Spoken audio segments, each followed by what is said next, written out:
जय हिंद दोस्तों। विचार क्या कर सकता है किसी के साथ, या आप अनुमान लगा लीजिए।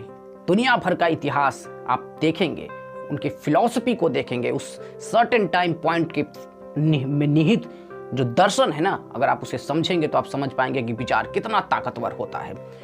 द हंटर जो बंगाली वेब सीरीज हौचाई ओरिजिनल है, वो मैं टोटल 6 एपिसोड का देखकर अभी फारिग हुआ हूँ और आपको रिव्यू देने के लिए तैयार हो गया हूँ। जब मैं इसका क्लाइमैक्स देखा ना, मुझे बड़ी अजीब बेचैनी और फीलिंग हुई कि अगर इस तरह का विचार, इस तरह का खतरनाक विचार अगर किसी के दिमाग पौधा बन के उग जाए तो सोचिए कि वो मानवता के लिए, राष्ट्र के लिए कितना खतरनाक हो सकता है। अब बता रहा हूं मैं कि असल माजरा क्या है, द हंटर की कहानी क्या है। प्लॉट इसका जो है वो एक अनयूजुअल केस से रिलेटेड है, मर्डर मिस्ट्री है। लेकिन सबसे दिलचस्प बात है कि मर्डर इंसानों की नहीं हो रही है, वो स्पैरो की हो रही है, चिड़िया की हो रही है।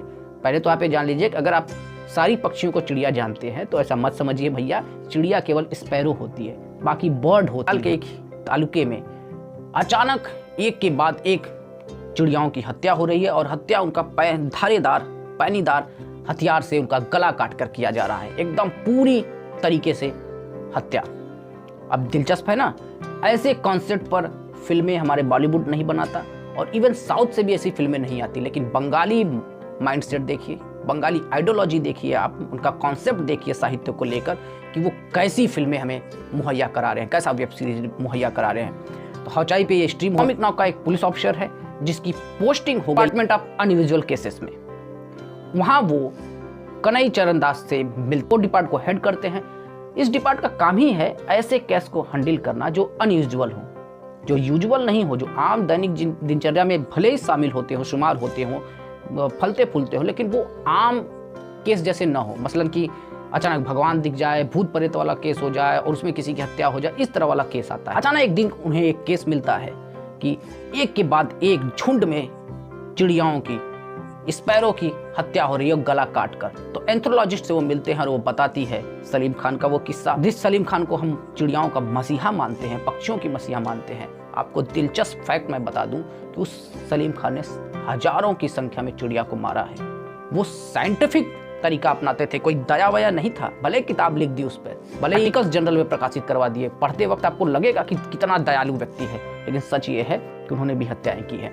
तो इस फिल्म में जो हमारा कातिल है ना, वो चिड़ियाओं की हत्या की। मजेदार बात यह है कि पहले ही एपिसोड से आपको यह पता चल जाता है कि वो कातिल है, वो कातिल है। उसका शांत कोल्ड ब्लडेड जो आइज है ना, वो आपको सुप्तता में भी डर की एहसास दिला देगी।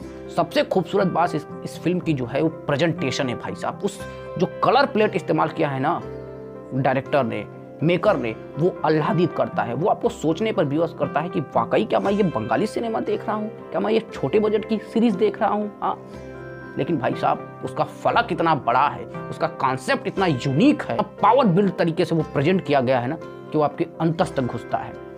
तो आपको पहले एपिसोड से पता चल जाता है कि कातिल कौन है, लेकिन आप अंत तक, कंक्लूजन तक ठहरते हैं, रुकते हैं। ये इसकी यूएसपी है इस सीरीज की, वो क्योंकि आपको बांधे रखता है और आप रुकते क्यों हैं ये जानने के लिए कि भाई आखिर कत्ल क्यों हो रहा है। इनफैक्ट मैं पूरी रात इसको देखता रहा भाई साहब, और मैं समझता रहा कि आखिर माजरा क्या है, कत्ल क्यों हो रहा है। बाद में जो कहानी रिवील होती है ना, वो इसका चाइना कनेक्शन बताती है कि 1958 में कैसे माओ त्से ने चाइना में एक नियम बना दिया कि उन्नति के लिए, विकास के लिए सारी चिड़ियाओं का कत्लेआम मचा दो, उनको कत्ल कर दो, जिबह कर दो। और वही उनके नागरिकों ने किया, पकड़ पकड़ के छोटे छोटे बच्चे और बूढ़े चिड़ियाओं को मार दिया और लाखों गौरैया चिड़िया मारी गई और उनके ब्याह पे बहुत सारी पक्षियां मारी गई कि उन्नति बढ़ेगी, कृषि बढ़ेगी, खेती बढ़ेगी। लेकिन ऐसा हुआ नहीं, सालों अकाल पड़े, ये डाटा है। तो उसी विचार को लेकर एक व्यक्ति इस बंगाल के इस रीजन में ये गुल खिलाता है और यही पूरी इस फिल्म है। तो भाई साहब विचार कितना खतरनाक हो सकता है वो इस फिल्म को देखकर आप वो इस सीरीज को देखकर आप समझ पाएंगे।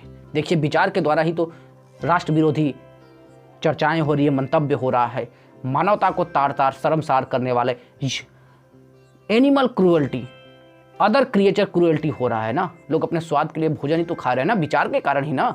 कल को उठ के कहें कि भाई हम गाय खाने लगेंगे, और फिर कोई एक तबका ये कह रहे हैं कि हम इंसान खाने लगेंगे। विचार ही तो ये सब है ना।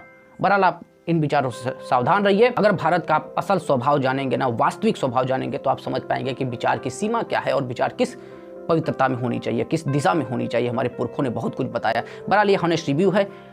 वीडियो पसंद आया हो तो लाइक करिए, शेयर करिए, कमेंट में आप अपना जो भी विचार रखना चाहें वीडियो के बारे में, सीरीज़ के बारे में, बंगाली वेब सीरीज़ के बारे में, जो भी आप चाहें आपका स्वागत है। और गुरु विनम्र प्रार्थना है कि अभी तक चैनल को सब्सक्राइब नहीं किए हैं तो जाते जाते चैनल को फटाक से सब्सक्राइब कर लीजिए। ऐसे ही मज़ेदार वीडियो के लिए आप बेल आइकन को भी प्रेस कर लीजिए। अपना ख्याल रखिए, राष्ट्र का ख्याल रखिए। मिलेंगे नेक्स्ट वीडियो में। जय हिंद, वंदे मातरम।